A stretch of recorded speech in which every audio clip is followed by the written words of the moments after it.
বরানগরে বিজেপির পার্টি অফিসে ভয়ঙ্কর হামলা চালানোর অভিযোগ উঠল তৃণমূলের দুষ্কৃতীদের বিরুদ্ধে।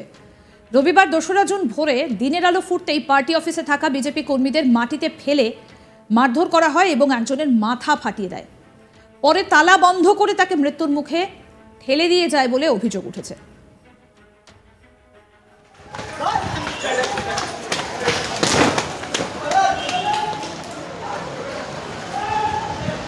এটা কাদের বিজেপির পার্টি হবে?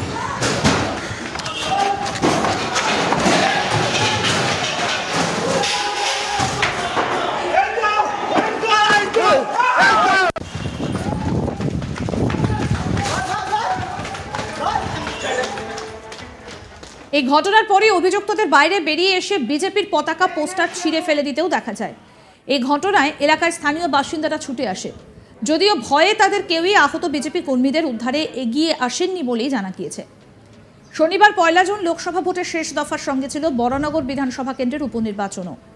আক্রান্ত অভিজিৎ সরকার বলেন, সকাল থেকেই বরানগর বিধানসভার একাধিক জায়গায় ছাপ্পা ভোট চলছিল। আমি সেটা ধরে ফেলেছি, তাই আমার ওপর এই আক্রমণ। আমাকে বন্দুকের বাট দিয়ে মারা হয়েছে। কি বলছেন আক্রান্ত বিজেপি নেতা অভিজিৎ সরকার, এবার শোনাবো। সকাল থেকেই বক্সিং চলছে ১০২ নম্বর বুথে, ৬৩, ৬৪, ৬৫, ৬৬ সব বুথে বরানগর। তো ১০২ নম্বর বুথে যখন বক্সিং মারতে এসেছিল হাতে হাতেই ধরেছে বক্সে করে। তারপরে আবার ৬৯ যখন শুরু করতে গেছে তখন আমি আর আমাদের আরেকজন আছে কুশলীদা গিয়েছিলাম ওখানে। তো ওরা বারবার এটাই দেখছে যে আমি ওদেরকে যখন ধরে দিচ্ছি হাতে হাতে, স্বাভাবিক একটা বক্সি আটকে দিয়ে যাচ্ছে। ওপর মহলে কৈফত দিতে হবে না সায়ন্তকা দেবীর কাছে, কেন এতগুলো ভোট কম হলো, জন্য অ্যাটাক দিয়েছে। আমার কপালটা খুবই ভালো, বন্দুকের গুলিটা বেড়ানি, গুলিটা আমার মুখেই লাগবে, বন্দুকের বাট দিয়ে মাথা ফাটিয়ে দিই। দলের মোটামুটি কতজন ছিল মনে হয়? অগুন্তি। তখন আপনি একাই ছিলেন? না, আমরা সবাই ছিলাম, সবাই আমাদের সেফগার্ড করেছে। ঘটনার খবর শুনে সকালে ঘটনাস্থলে ছুটে আসেন বিজেপি প্রার্থী সজল ঘোষ এবং কৌস্তব বাগচি। সজল ঘোষের কটাক্ষ, চতুর্দিকে যদি এত উন্নয়ন হয় তাহলে ভোট লুট হবে কেন? উন্নয়নের প্রার্থীর নাম ঘোষণা করার পরে তো প্রার্থী বাড়িতে শুয়ে থাকলেও মানুষ ভোট দেবে। আসলে হতাশায় করে ফেলছে। এত কিছু করেও যদি যেটা না করা যায় তাহলে মুখ দেখাবে কি করে? তার অভিযোগ, প্রশাসন বলে এ রাজ্যে কিছু নেই, ফলে অভিযোগটা জানাবো কোথায়? এবার শোনাবো বিজেপি প্রার্থী সজল ঘোষ কি বলছেন। কি আর একবার বারবার বলবো অত্যন্ত লজ্জার নক্কারজনক এই ঘটনা। পশ্চিমবঙ্গে আইনের যে শাসন নেই, পশ্চিমবঙ্গে যে গণতন্ত্র নেই। ওরা বলছিল দিদির জোয়ারে সব ভেসে যাবে, উন্নয়ন উন্নয়ন, এত উন্নয়ন হয়েছে, চতুর্দিকে উন্নয়ন, মাথা তুলে দাঁড়িয়ে আছে। যদি এতই উন্নয়ন হয়েছে বাবা, তো ভোট লুট হবে কেন? উন্নয়নের প্রার্থীর নাম ঘোষণা করে বাড়িতে শুয়ে থাকলেই তো মানুষ ভোট দেবে, তাই না? আসলে হতাশায় করে ফেলছে, বুঝতে পারছে যে এত কিছুর পরেও যদি জেতা না যায় তাহলে পার্টিতে মুখ দেখাবে কি করে। সায়ন্তিকা দেবী তো ইস্যু নয়, ইস্যু অন্যরা। বড় বড় নেতাদের মুখ থাকবে না, পার্টিতে কানমোলা খাবে, পার্টিতে কানমোলা খেলে তোলা বন্ধ হয়ে যাবে। এটা তো পার্টি করে খায় না। কোন প্রশাসন বলুন তো, কোন প্রশাসন? কোন প্রশাসনের কাছে যাব? আইন মেনে একটা কমপ্লেন তো করবো, কিন্তু কোন প্রশাসনের কাছে যাব? আপনি আমায় বুঝিয়ে বলতে পারেন? প্রশাসন বলে কিছু আছে পশ্চিমবঙ্গে? তৃণমূলের নেতারা এই ঘটনার সম্পূর্ণ দায় এড়িয়ে যাচ্ছে, তারা তাদের ঘটনা না, এই ঘটনায় তাদের দলের নেই। হ্যাঁ, আমেরিকান রিপাবলিকানদের দল যোগ আছে। হ্যাঁ, আমেরিকান রিপাবলিকানদের যোগ আছে। হ্যাঁ, এর সঙ্গে ওই কি বলে এদের আল কায়দার যোগ আছে। এর সঙ্গে তৃণমূলের কোনো যোগ নেই, আল কায়দার যোগ আছে। আল জাজিরার যোগ আছে। আল জাজিরা তো টিভি চ্যানেল, ভুলে গেছি কি সব নাম আছে। হ্যাঁ, তাদের ISIS এর যোগ আছে। হ্যাঁ ঠিক বলেছি, ISI এদের যোগ, সব ছবি আছে, সব ছবি দেবো। আমাদের প্রতিনিধি দীপক দেবনাথ কি প্রতিবেদন তুলে ধরেছেন শোনাবো এবার।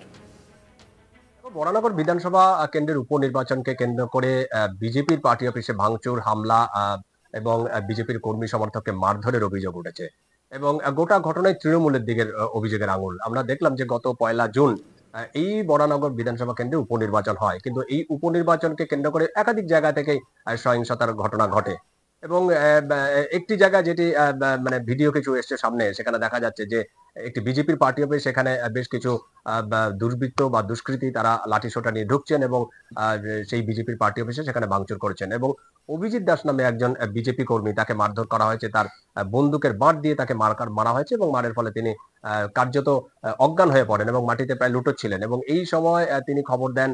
তার যে দলীয় কর্মী সমর্থকরা আছে সঙ্গে সঙ্গে সেখান থেকে সেই বিজেপি পার্টি অফিসে ছুটে আসেন। এরপর তাকে প্রাথমিক চিকিৎসা কেন্দ্রে নিয়ে যাওয়া হয়। অভিজিৎ দাস, যার বিরুদ্ধে মানে যার উপরে হামলার হয়েছে বলে অভিযোগ, এবং সেটি তিনি যেটা জানাচ্ছেন যে সকালবেলা থেকে বিভিন্ন জায়গায় ছাপ্পাবোর্ড চলছিল এবং তিনি সেটি তার প্রতিবাদ করেন এবং প্রতিবাদ করার কারণেই তার উপরে এই হামলা এবং এই হামলায় বন্দুকের বাঁট দিয়ে তাকে মারা হয়েছে এবং ফলে তার কপাল ফেটে গেছে। এবং এই ঘটনা আমরা সেই ভিডিওতে যে ভিডিও আমাদের সামনে এসছে সেখানে দেখা যাচ্ছে যে বেশ কিছু অন্তত 5 থেকে 6 জন তারা লাঠি সোঁটা নিয়ে ভিতরে ঢোকেন এবং যখন ঢুকছিলেন তখন বলছিলেন যে মেরে ফেলার একটা হুমকি দিচ্ছিলেন এবং তারা যখন অপারেশন করে যখন তারা বেরিয়ে যাচ্ছিলেন সে সময় বিজেপির যে সমস্ত ফ্ল্যাগ হোক বা পতাকা হোক সেগুলোকে কিন্তু ছিঁড়ে সেগুলোকে মাটিতে ফেলে দেওয়া হয়, এরকম ভিডিও কিছু দেখা গেছে। এবং এই ঘটনার পর বিজেপির যে প্রার্থী সজল ঘোষ, তিনি সঙ্গে সঙ্গে সেই পার্টি অফিসে ছুটে আসেন এবং বিজেপি নেতা কৌস্তব বাগচি তিনিও ঘটনাস্থলে আসেন। কৌস্তব বাগচি বা সজল ঘোষ, তাদের দুজনেরই অভিযোগ হচ্ছে এই পুলিশ প্রশাসন এবং তৃণমূলের বিরুদ্ধে। সজল ঘোষ যেটি বলছেন যে এই রাজ্যে প্রশাসন বা পুলিশ প্রশাসন বলতে আর কিছু নেই, নাহলে এরকম ধরনের ঘটনা হতো না। শুধু তাই নয়, তার আরেকটি মন্তব্য যে সবকিছু জেনে শুনেই এবং উন্নয়ন যদি হয়ে থাকে তাহলে কেন এই লুট। আসলে তৃণমূলের হতাশায় ভুগছে এবং এই হতাশা থেকেই এই ধরনের কাজ করেছে।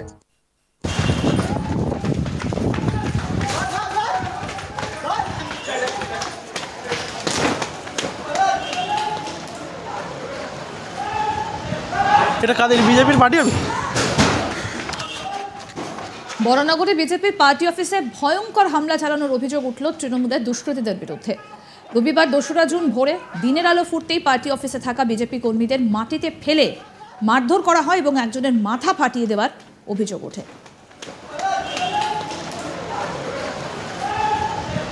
এটা কাদের বিজেপির পার্টি অফিস?